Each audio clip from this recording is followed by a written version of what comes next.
कौआ और अबाबील की कहानी। एक दिन कहीं से एक काला कौआ उड़कर उस पेड़ की एक डाली पर बैठ गया जहाँ अबाबील रहता था। अबाबील एक बहुत ही रंगीन पक्षी होता है।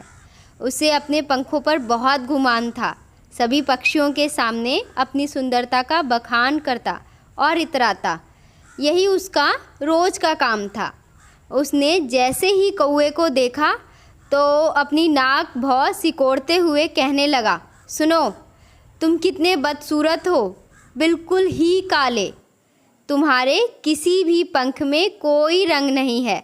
मुझे देखो, मेरे रंग बिरंगे पंखों को देखो, मैं कितना सुंदर हूँ। कौए ने जब अबाबील की बात सुनी तो बोला, कह तो तुम ठीक रहे हो, मेरे पंख काले हैं, तुम्हारे पंखों जैसे रंग बिरंगे नहीं, लेकिन यही मुझे उड़ने में मदद करते हैं। मेरे पंख जैसे भी हैं मुझे यही पसंद है, क्योंकि यही मेरे काम आते हैं। वो तो मेरे पंख भी करते हैं, देखो। कहते हुए अबाबील उड़कर कौए के पास जा पहुंचा और अपने पंख पसार कर बैठ गया। उसके रंग बिरंगे और सुंदर पंखों को देखकर कौआ मंत्रमुग्ध हो गया। तुम मान लो कि मेरे पंख तुमसे बेहतर हैं, अबाबील बोला।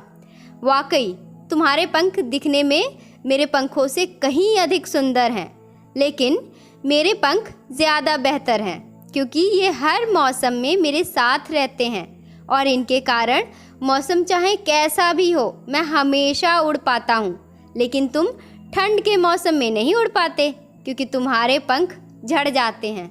मेरे पंख जैसे भी हैं वो मेरा साथ कभी नहीं छोड़ते, कौआ बोला।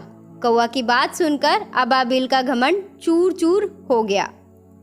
तो कहानी की सीख क्या है? दूसरे की सूरत को देखकर अपनी अहमियत कम ना करें, क्योंकि आपके पास जो है वही काम आएगा। तो जैसे कौए ने समझदारी दिखाई, इसी तरह दूसरे को देखकर अपने को कम ना समझें। लाइक, शेयर, कमेंट करना ना भूलें और चैनल को सब्सक्राइब कर लीजिए please. Thank you so much.